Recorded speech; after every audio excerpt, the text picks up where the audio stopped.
The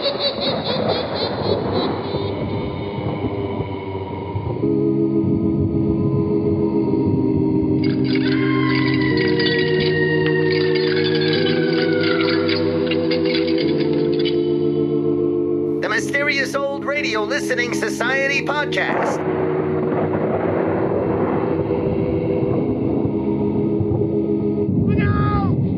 Welcome to the Mysterious Old Radio Listening Society, a podcast dedicated to suspense, crime, and horror stories from the golden age of radio. I'm Eric. I'm Tim. And I'm Joshua. We love mysterious old-time radio stories, but do they stand the test of time? That's what we're here to find out. Today we present an episode of my choosing, August Heat from Suspense.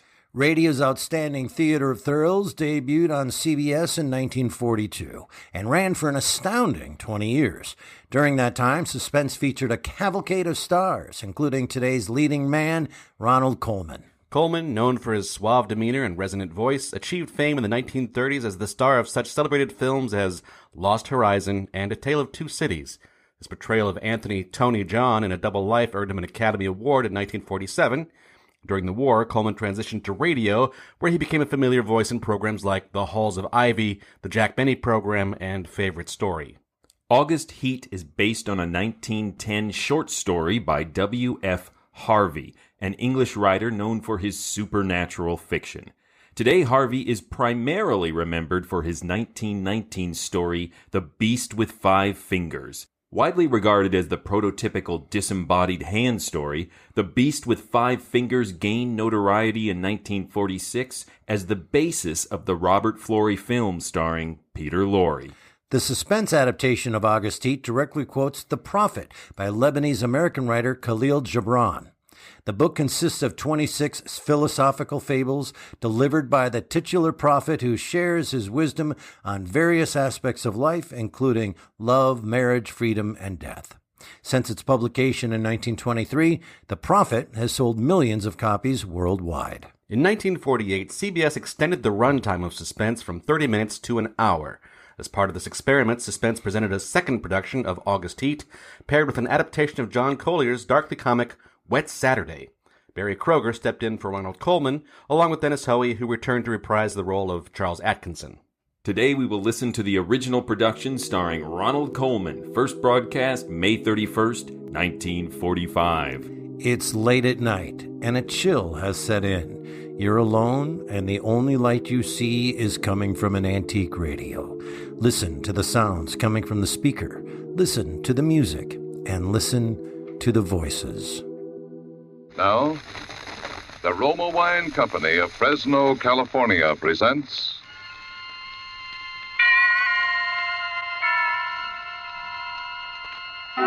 Suspense. Tonight, Roma Wines bring you the distinguished actor, Mr. Ronald Colman, in one of the great suspense stories of our time, August Heat. Suspense is presented for your enjoyment by Roma Wines. That's R-O-M-A, Roma Wines. Those excellent California wines that can add so much pleasantness to the way you live, to your happiness in entertaining guests, to your enjoyment of everyday meals. Before we bring you Ronald Colman and our suspense play, here's a brief message from Elsa Maxwell, famed for her great charm as a hostess. When food looks appetizing, it almost always lives up to expectations. When even so simple a main dish as a steaming, fragrant bowl of spaghetti or beans is surrounded by bright green salads, golden rolls or muffins, and brilliant Roma California Burgundy, the food is more enjoyable, more delightful. And for a summery touch of the outdoors, a vase of flowers. Perfect color complement to the deep, rich beauty of Roma Burgundy. You'll enjoy the fruity, robust taste, the tart piquancy of distinguished Roma Burgundy served cool. Truly, a masterpiece of fine winemaking. Like all Roma wines, Roma Burgundy is unvaryingly good, always high in quality of bouquet, color, and taste. The happy reward of selected grapes, brought slowly to perfection, gently pressed, then carefully guided to flavor fullness by the ancient skill of Roma's noted wineries in California's choicest vineyards. Yet all this goodness is yours for only pennies a glass. Remember, more Americans enjoy Roma than any other wine. R-O-M-A, Roma wines. Yes, right now a glassful would be very pleasant, as Roma wines bring you a remarkable tale of suspense. And with August Heat, W.F. Harvey's matchless narrative of premonition and the brooding terror of twilight and the unseen, and with the performance of Ronald Colman, Roma Wines hope indeed to keep you in suspense.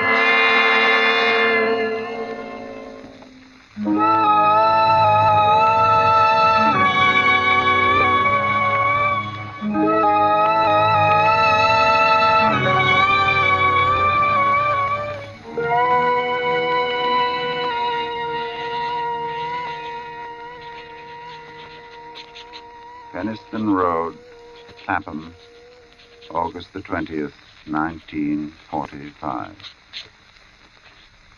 I have had what I believe to be the most remarkable day in my life. And while the events are still fresh in my mind, I wish to put them down on paper as clearly as possible.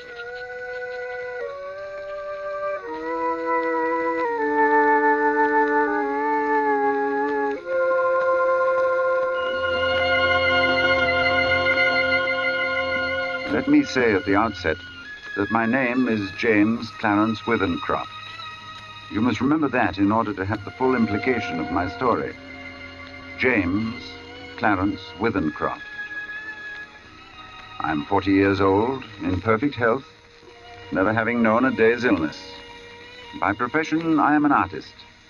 Not a very successful one, but I earn enough money by my black and white work to satisfy my necessary wants.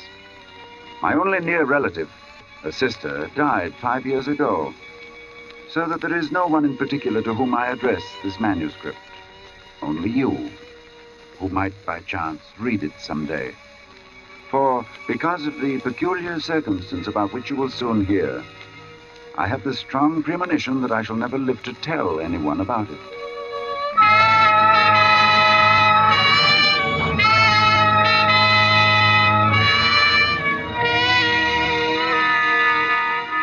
I breakfasted this morning at 9 at the usual time.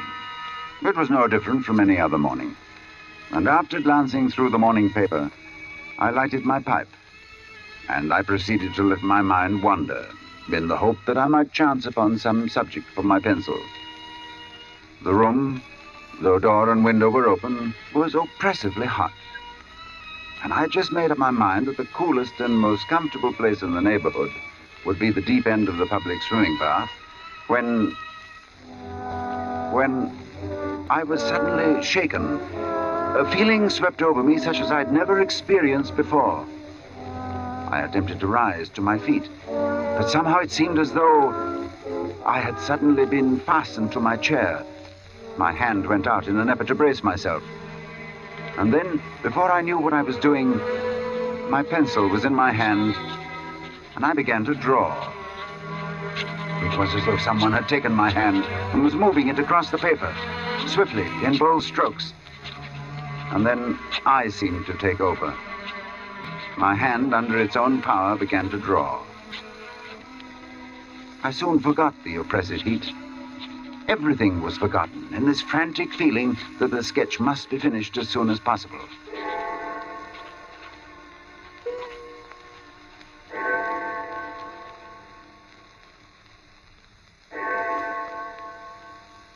I had no idea how long I worked until I heard the clock of St. Jude's in the distance. It was 4 o'clock, and I had started just after breakfast. Now, for the first time since I'd begun, I actually seemed to see what I had been sketching. I was surprised. The final result was, I felt sure, the best thing I'd ever done. It showed a criminal in the dock immediately after the judge had pronounced sentence. The man was fat, enormously fat.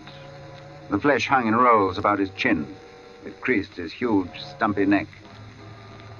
He was clean-shaven, or perhaps I should say a few days before he must have been clean-shaven. And he was almost bald.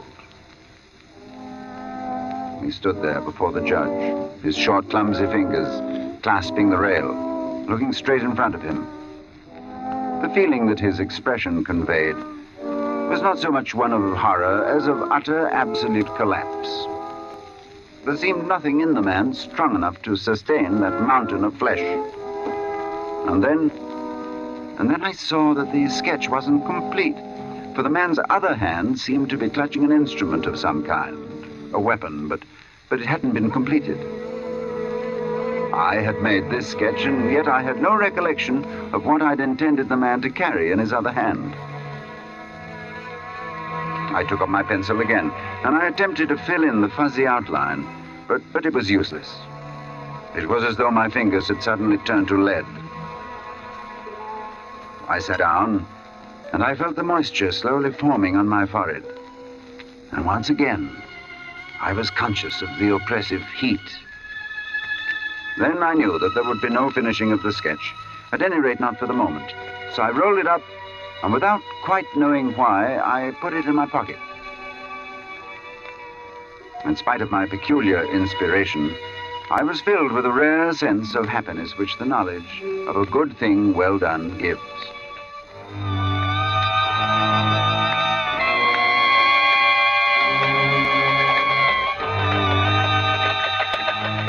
I believe that I set out with the idea of calling upon Trenton, for I remember walking along Lytton Street and turning to the right along Gilchrist Road at the bottom of the hill where the men are at work on the new tram line. From there onwards, I have only the vaguest recollection of where I went. Through parks, along crowded streets, always conscious of the awful heat that came up from the dusty asphalt pavement in a suffocating wave.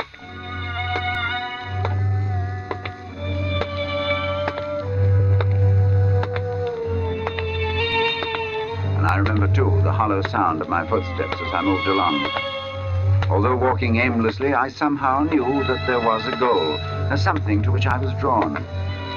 I longed for the thunder promised by the great banks of copper-colored clouds that hung low over the western sky. I've really no idea how far I walked when a small boy roused me from my abstraction. You got the time, mister? 20 minutes to 7. Thanks. Hot enough for you, sir? Yes. When he left me, I began to take stock of my bearings. I found myself standing before a gate that led into a yard bordered by a strip of thirsty earth. There were flowers, purple stock and scarlet geranium, and great numbers of bees droned over them.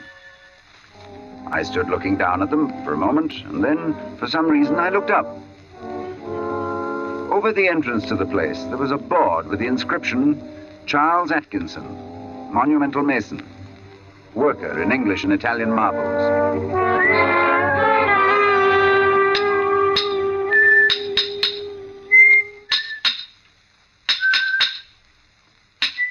From the yard itself came a cheery whistle, the noise of hammer blows and the cold sound of steel meeting stone. A sudden impulse made me enter, and I went in the direction of the noise. There was a man, sitting with his back towards me. He was busy at work on a slab of curiously veined marble. Then, without turning, his hammer stopped in midair as he was about to bring it down on his chisel. He held this position a moment before turning, but I knew that he was aware of my presence, and when he turned, I saw his face. It was, although I'd never seen him before, it was the face of the man I had been drawing.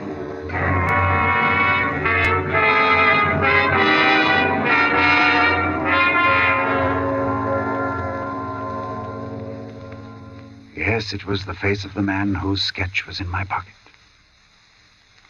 He sat there on his low stool, huge and elephantine, the sweat pouring from his scalp, not speaking.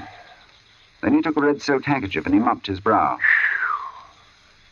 Although this face that looked up at me was the same as my sketch, the expression was absolutely different. Suddenly the puzzled expression left his face, and he smiled. as if we were old friends. And he walked over and he took my hand. Good day, sir. Good day. I'm sorry to intrude. Not at all. Everything is so hot and glary outside. This is like an oasis in the wilderness. I don't know about an oasis, but it certainly is hot. Whew. Take a seat, sir. He pointed to the end of the gravestone on which he was at work, and I sat down. Whew. Very hot. That's a beautiful piece of stone you've got hold of. In a way it is. The surface here is as fine as anything you could wish. But there's a big flaw at the back. Oh, I don't expect you'd notice it. Oh, I shouldn't think so. I could never really do a good job at a bit of marble like that. It would be all right in the summer like this. Wouldn't mind the blasted heat. But wait until the winter comes. Winter? There's nothing quite like frost to find out the weak points in stone. Oh. A gravestone, you see. Oh, I see. Then what's this one for? You'd hardly believe if I was to tell you, but it's for exhibition. It's the truth. Artists have exhibitions, so do grocers and butchers. Oh, we have them too. All the latest little things in headstones, you know. He went on to talk of marbles, which sort of marble best withstood wind and rain, and which were easiest to work. Then of his garden and some new sort of carnation he had bought. At the end of every other minute, he would drop his tools, wipe his shining head. This heat's bad. A man's not responsible for what he does. This heat. I said little, for I felt uneasy. There was something unnatural, uncanny in all of this, the feeling that I'd experienced it all before. The oppressive heat, the fragrance of the stocks in the air, the conversation about the marble, the flowers, everything as though I had experienced it before. And yet I knew that I'd never ever been in this section of town before. I tried to persuade myself that at least I'd seen him before, that his face, unknown to me, had found a place in some out-of-the-way corner of my memory. But I knew that I was practicing little more than a plausible piece of self-deception. As I sat there quietly, watching him, he looked up at me and he said, There. What do you think of that? He said it with an air of evident pride, of a job well done. I could sense that he was experiencing the same feeling I had experienced when I'd finished my sketch. Then he got up with a sigh of relief. Hot. Hot, ain't it? I was seated in such a position that I was unable to see his work. And for some reason, I didn't move. Suddenly, he began to read what he'd carved on the tombstone. He spoke deliberately and with a flat voice. In the midst of life, we are in death. Born January 18, 1905. I looked up with a start. This man had read my exact birth date.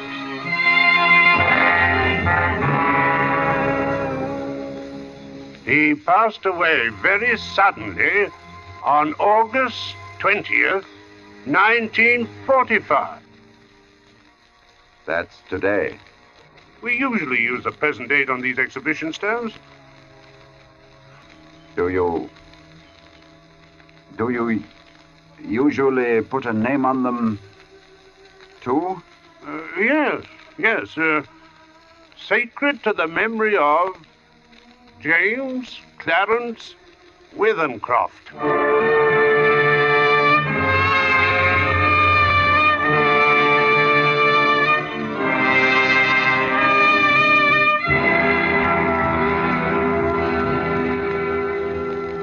Cold shudder swept over me, and I sat there in silence. The sound of birds and crickets seemed loud in my ears as we stood there, looking at each other, saying nothing. And then he mopped his brow again. Hot. I was finally able to speak. Where did you see that name? Oh, I didn't see it anywhere. I wanted some name, and I put down the first that came into my head. It's a strange coincidence, but It happens to be mine. Huh? That's your name? You're James Clarence... Withencroft. Yes. Well... And the dates? I can only answer for the birth date. It's correct. Oh. That's a rum go. I made a sketch this morning of you. Of me? But you've never seen me before. No. Oh. Oh. I took my sketch from my pocket and I showed it to him. As he looked, the expression on his face altered until it became more and more like that of the man I had drawn. And it was only the other day before that I told Maria there were no such things as ghosts. Neither of us had seen a ghost, but I knew what he meant. Then I spoke to him. You probably heard my name someplace. Yes. You must have seen me somewhere and forgotten it. Yes, yes. Were you at Clacton-on-Sea last July? No. No, I've never been to Clacton in my life. Oh. And we were silent for some time again. And we stood there looking at one another and at the two dates on the gravestone. And the birth one was right, and the other was today. Well, come inside and have some supper.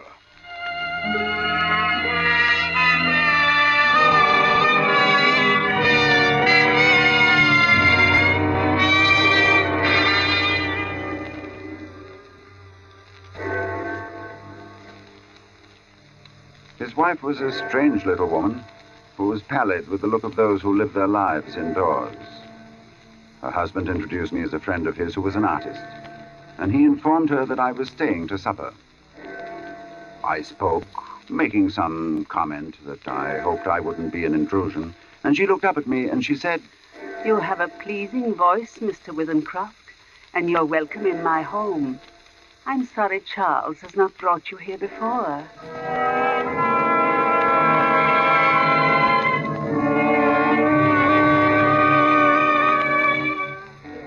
Very little was said during the meal, and after the sardines and watercress had been removed, she walked over to a cupboard and she took down a thin black book, and as she handed it to me, she spoke.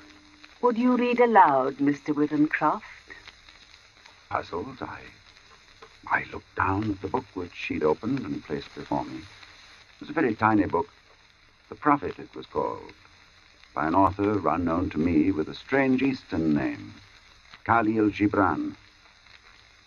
And my eyes fell across the page, and suddenly I was reading aloud, as she'd asked me to. Then Almitra spoke, saying, "We would ask now of death."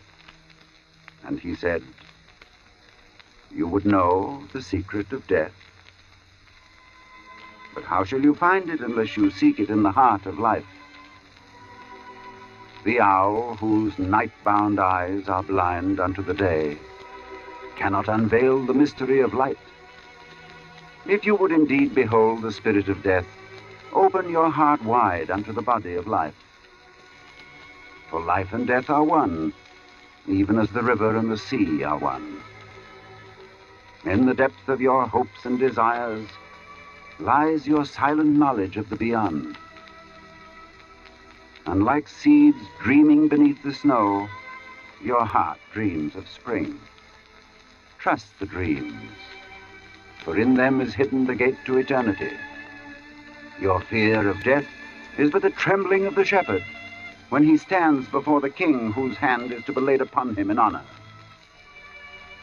Is the shepherd not joyful beneath his trembling, that he shall wear the mark of the king?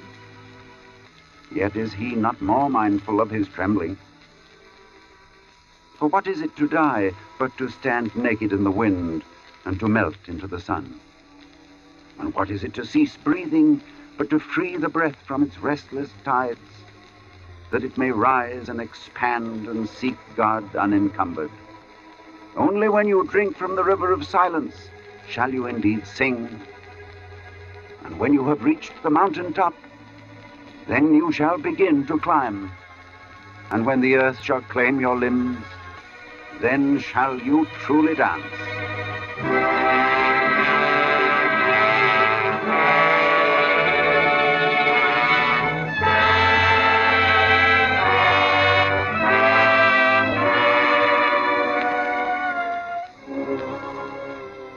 When I looked up, Mr. Atkinson had gone. But his wife stood before me, and as she took the book, she spoke. Thank you. Then I went outside. And I found Atkinson sitting on the gravestone and smoking. He looked up at me. Hot. Man's not responsible for what he might do in this heat. She never asked anyone to read aloud before. And then we talked about the sketch again. He looked at it. Likeness is me, all right. On trial. You must excuse my asking, but do you know of anything you've done for which you could be put on trial? No, I've done nothing. Not yet. He got up, fetched a can from the porch, and he began to water the flowers. Twice a day regular in the hot weather. And then the heat sometimes gets the better of the delicate ones. And ferns. Good Lord, they could never stand it. Where do you live? I told him my address. It would take an hour's quick walk to get back home. And he stopped watering, and he faced me squarely. It's like this. We'll look at the matter straight. If you'll both go back home tonight, you take your chance of accidents. A cart may run over you. There's always banana skins and orange peels, to say nothing of falling ladders. He spoke of the improbable with an intense seriousness that would have been laughable 6 hours before. But I did not laugh. The best thing we can do is for you to stay here till 12 o'clock. Then it'll be tomorrow, do you see? Yes. We'll go upstairs and smoke. Maybe cooler inside. And to my surprise, I agreed.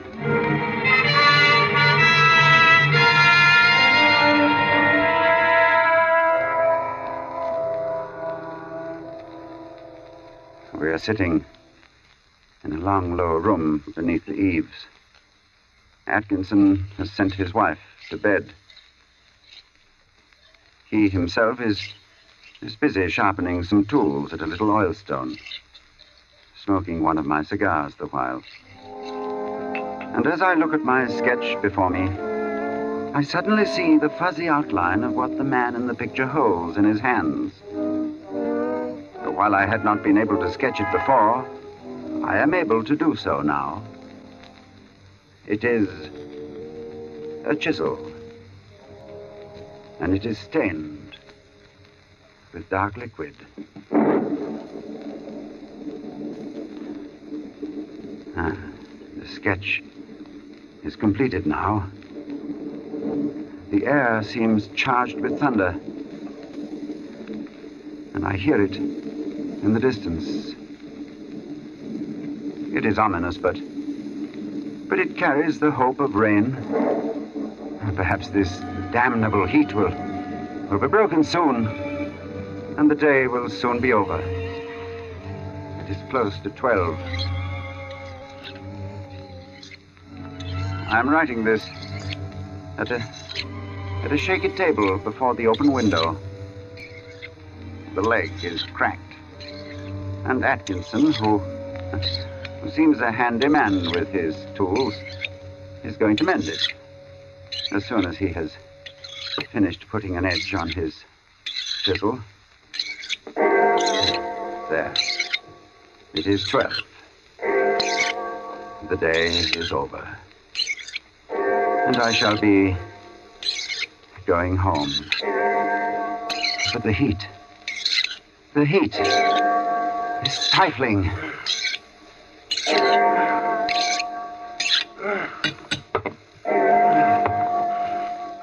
This heat is enough to send a man mad.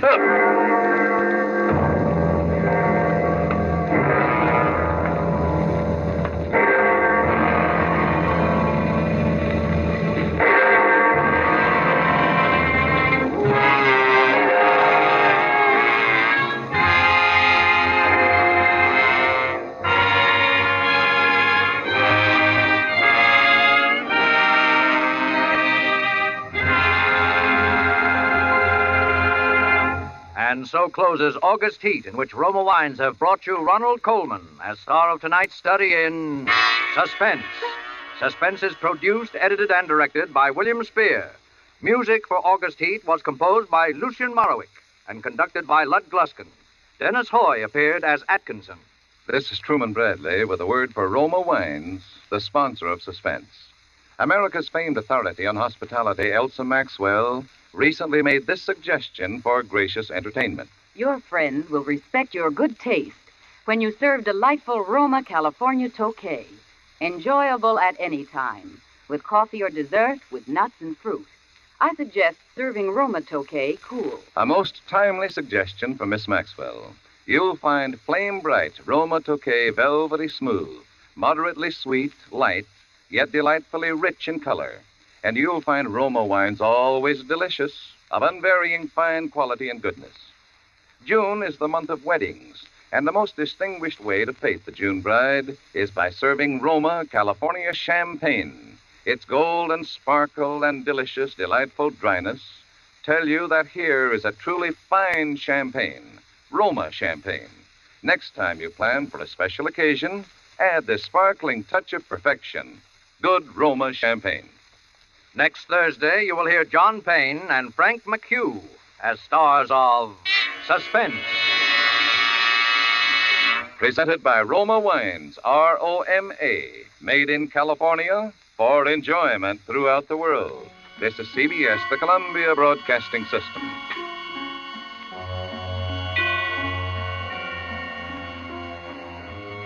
That was August Heat from Suspense, here on the Mysterious Old Radio Listening Society podcast. Once again, I'm Eric. I'm Tim. And I'm Joshua.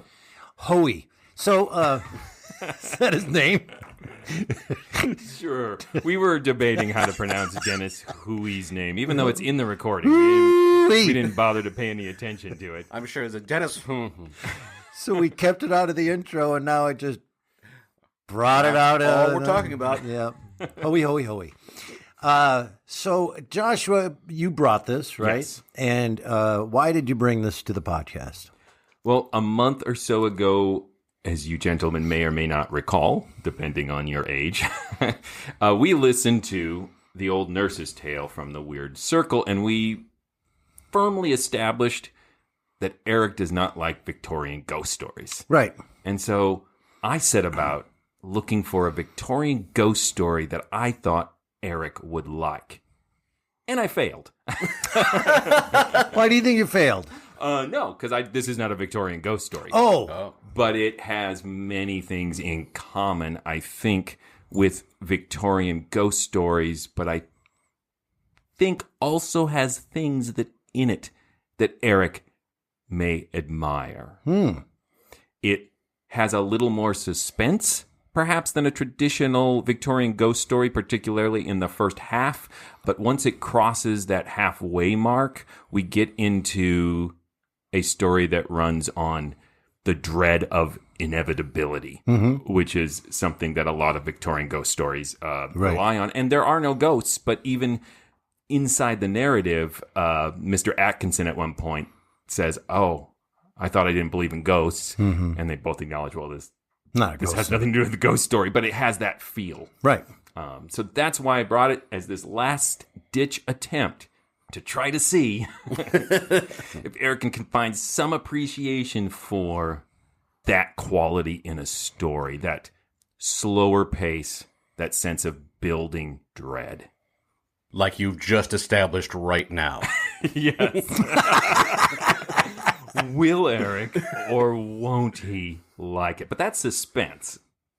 You're saying it's dread because you know he didn't like it. That's the inevitable conclusion. Do you think I liked it or not? I What just would thought be it was your funny guess? thing to say. Okay. Because I was like, get out of my head if you know. Because I've been over here with a straight face, trying to not give any details. I really disliked it. I'm so sorry. It was Go surreal. slow and waiting for the guy to die. But you said some things just now that made me go, oh, yeah, that's true. We're waiting for the inevitable. Did have that. The lack of reaction, the lack of humanity in the not only the script, but in the actor's choices and the performance of it. It's so very stoic. It's very British. Yeah. I will address that. This is slightly different than me giving my opinion, but and it's not to argue with you, but I think part of that is the point of these are people who are in a situation that is so alien and weird. Mm-hmm. There is no right way to react for them. Yeah. I just want, are you effing kidding me? like some kind of human to show up and react. Well, let's go inside and have dinner. Then we're going to smoke for a while, and then you're going to finish your drawing, and I'm going to sharpen my chisel in front of you. And look, or I could shoot that guy, and I'd be fine. Or go as far away from that man as possible. But you think in the real world, mm-hmm. if you happen to cross this really strange coincidence, mm-hmm. okay, you would just freak out and run. Yeah. I know me very well. I know me really well. Ah! I would say, well, look, dude, that's really weird. First of all, I wouldn't believe him that he just picked a name. Elaborate prank that he got together with your wife and this is going to be hilarious. Or an elaborate way to kill me and he does know me. Or either way, I'm getting out of there because if it's an elaborate prank, I'm mad because I hate pranks. That's mean. Pranks are mean. You know what the worst one is? That one where they scratch off the lottery ticket and for 10 minutes they think they won the lottery and it's a fake lottery ticket. You people should all be damned to hell for that prank. I hate that prank. You don't know what I'm talking about? No, that's... Oh, fake lottery tickets. You can buy them and then you watch friends scratch them off and it says you won all the money and then they film it and they put it on YouTube and people think it's hilarious. Anyway, makes me really mad. Yeah, there's a special place in hell. Yeah, thank you. Thank you for agreeing with the look on your two faces that actually happens. Human beings do that? Oh, it happens. It's a thing. It's a thing people do, and they think it's hilarious. Anyway, point being is that I usually just punch my friend in the balls on their birthday and film it.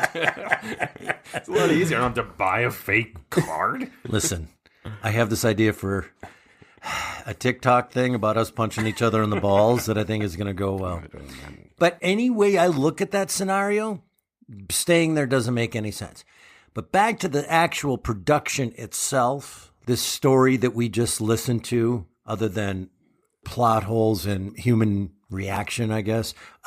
Most people do not react like you react. They would just sit there and go, you play dead when someone you don't know walks into the room. You're high on that scale of this is weird. If a guy walked in this room with my tombstone, I'd put that back. I'm going to need that. I think that also it was just very slow and it was suspense. So what am I waiting for? The twist. And there is no twist to this. We know that he's going to eventually draw the chisel in his hand. We know that he's going to kill him with the chisel. He tells us people do crazy things when it's hot. Well, you're going to do a crazy thing and kill him. We're just waiting for it to happen. I prayed up until the end that suspense was going to save this for me, and then it didn't. That's what happened. And then I went... Well, I mean, the twist that they don't actually give you is that midnight strikes and it's wow, that was weird. Well, it was nice to meet you. Bye. I think that's a legitimate interpretation of this. Or the other question I think is interesting about this story is, was this all a coincidence that's still going to result in Atkinson murdering this guy because it's the actual coincidence? Oh, that convinced him, I guess I gotta kill him. Yeah, because the heat was getting to this guy Atkinson, and it's sort of a self-fulfilling coincidence. Which comes first? Right. The chicken or the egg? Chegg. That's a good name for a dog. Chag. He does kill him at the end of this. No, it cuts away. It strongly implies it's going to happen, but you don't. The way you guys were just talking made me have that moment of, oh crap, did I mislisten to this? But no, I just assumed he kills him. No, because he's strongly implied. Still narrating, so he's never cut off. He's writing that letter, and his letter ends. When is he writing all this? By the way, he is writing it in this guy's house while he's upstairs smoking at the end. Like while the guy's next to him or wherever, sharpening his chisel. So the whole story is written in that moment. That moment. Yeah. Okay, thank you. That actually helps me. Which is not a great time to write something down normally, but then he also finishes the drawing during that time as well. So it's very focused. I'm gonna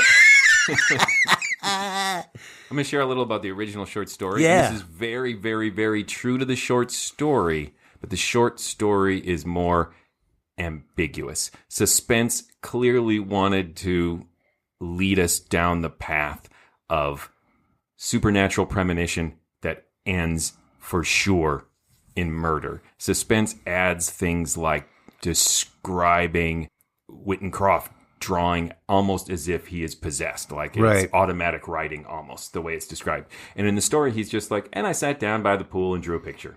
Right. And I really liked it. And he also does not fill in a missing bloody chisel at the end of the story.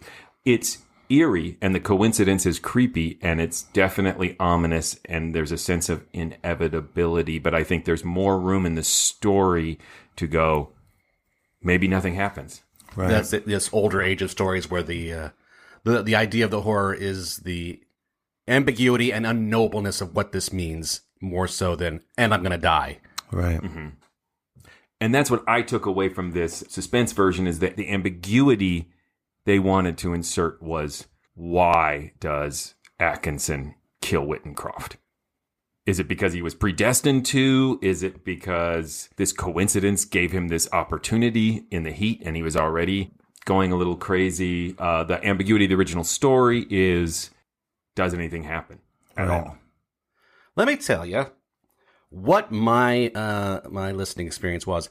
So I started listening, and like it's straight into, I'm an artist who makes enough money to pay my bills, and I was just sitting down for no reason in my life, which I live for no reason, and my hand started drawing for no reason, and I drew this thing for no reason, and I'm loving it, because like this is the sort of life you dream of? Well, that, and also the kind of story of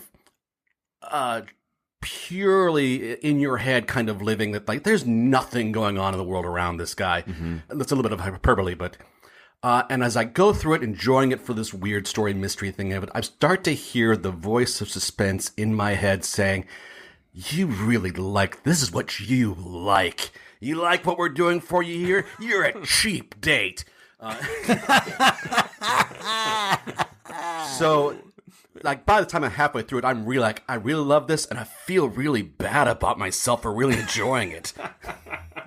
Because it's so purely this story. I mean, it really is just, we're characters who, for explicitly no reason, are interacting, and I mean, the sculptor at least has, like, I have a job. I am doing this to go to a convention so I can show this thing off. But for the most part, these are just people who are just floating in narrative space, just doing what the narrative needs them to do. Yeah. Well, you also have to keep in mind this time period, I think, and the really interesting setting in August and this extreme heat. And I have 2 points about that. First point is no air conditioning. He's outside just because it's so unbearably hot. Right. He can't work in his studio. So some of his seeming like he's just lollygagging because of this weather. And then point 2 is I just think it's interesting. I can't think of another supernatural story set during just oppressive heat.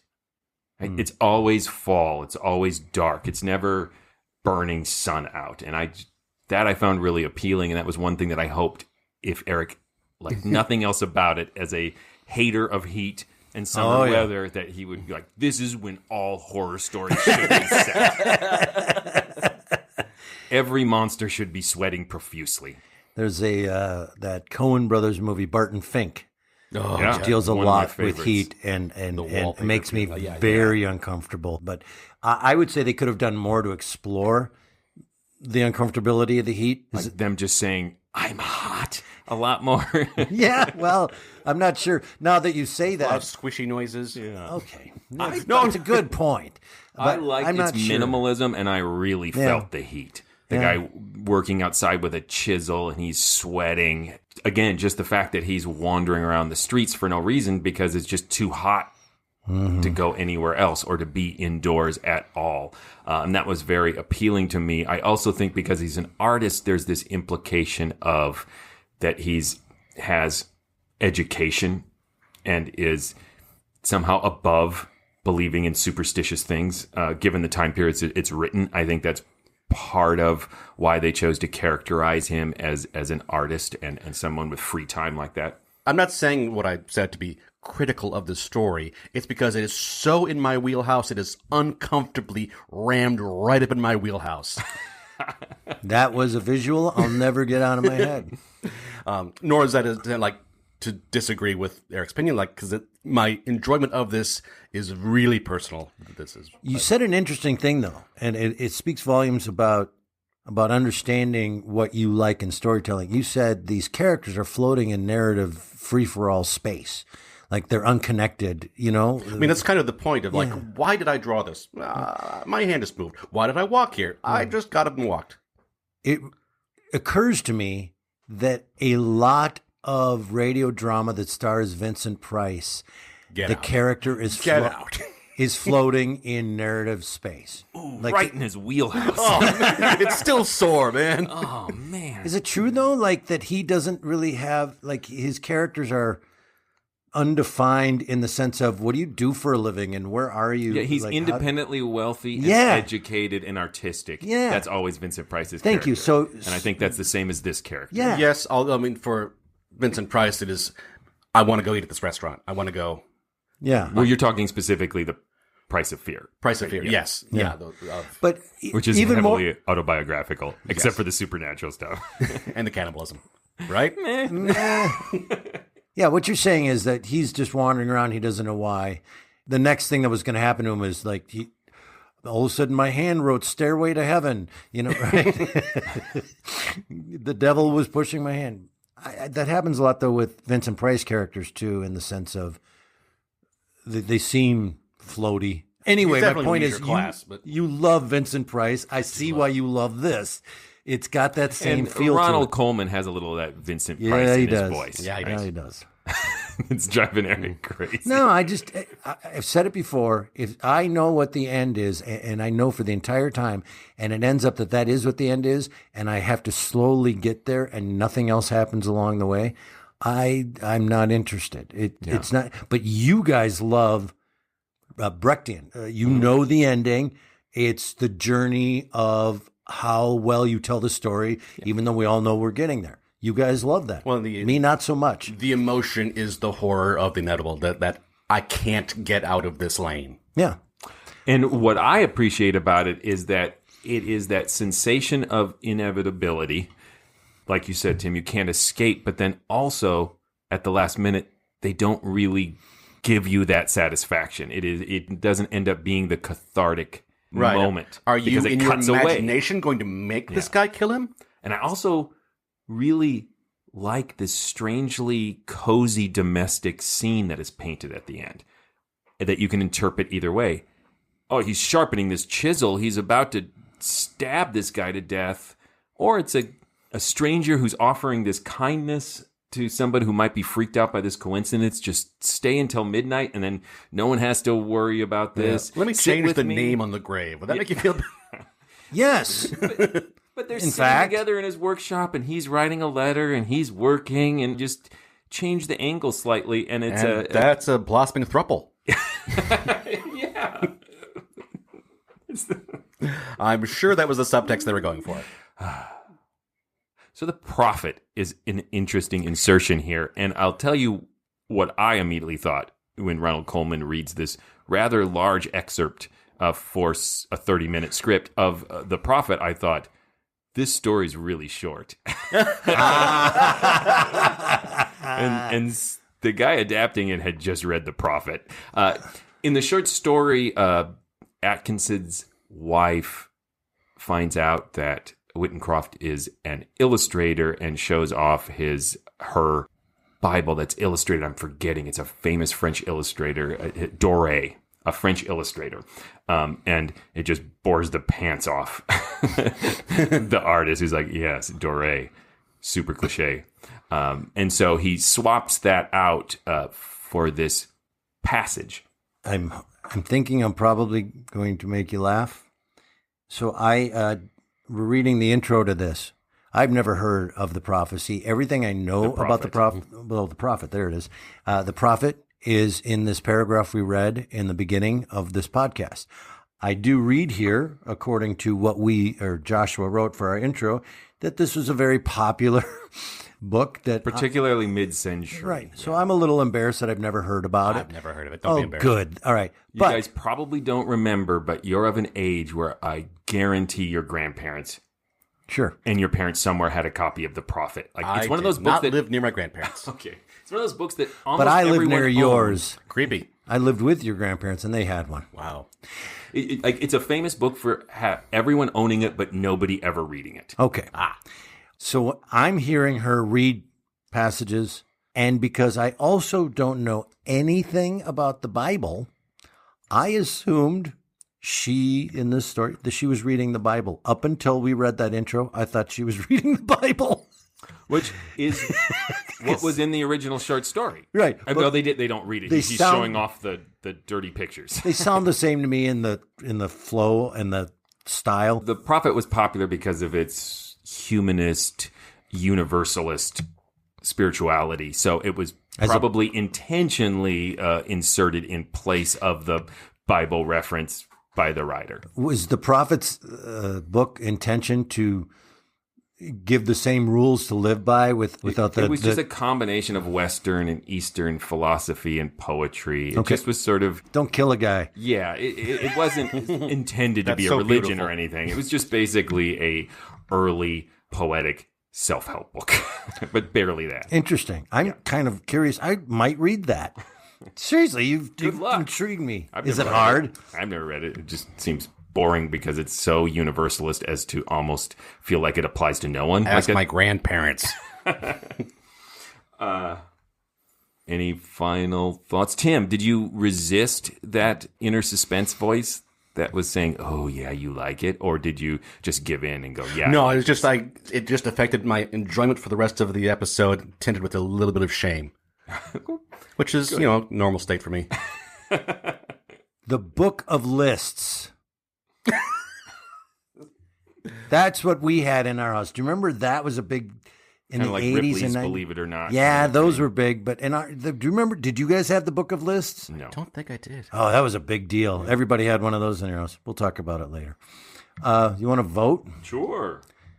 You go first, Tim. Sure. I can't even say this stands the test of time because part of why I like it, because it doesn't.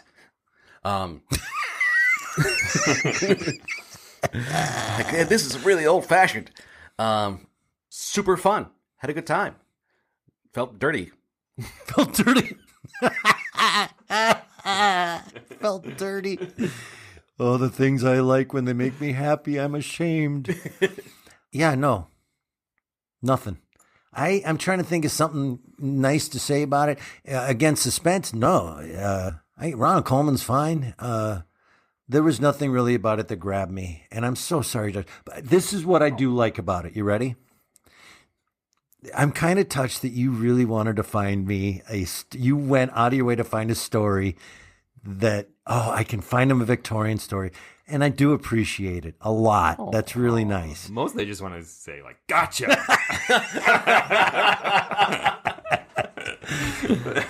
But also a little sweetness was in there. Yes. I think I'm going to surprise no one by saying I prefer the ambiguity of the short story over Suspense's attempt to really guide the listener. Mm-hmm. It makes sense from a suspense point of view that they want to build this suspense. There, I said it. Eventually.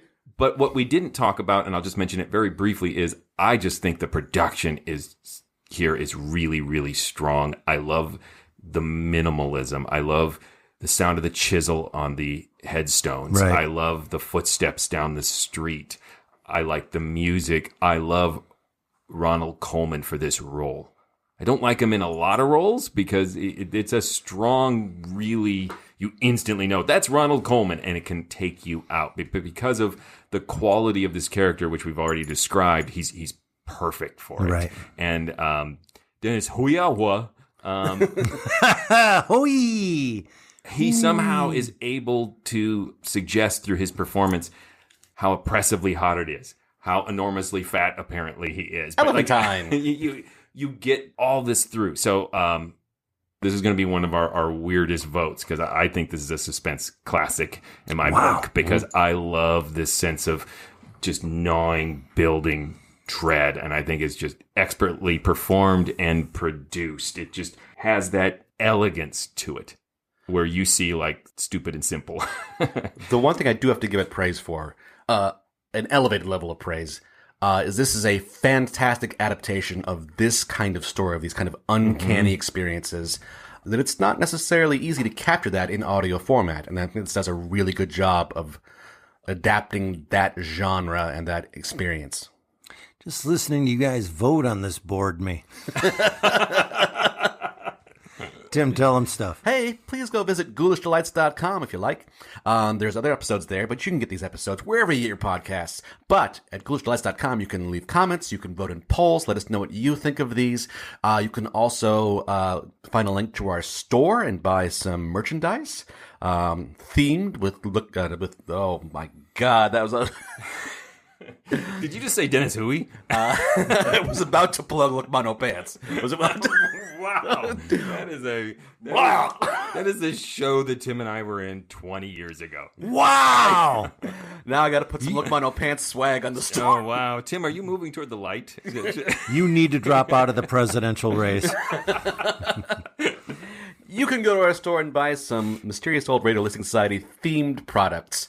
And you can also sign up for our Patreon. Yes, go to lookmonopants.com/themorals.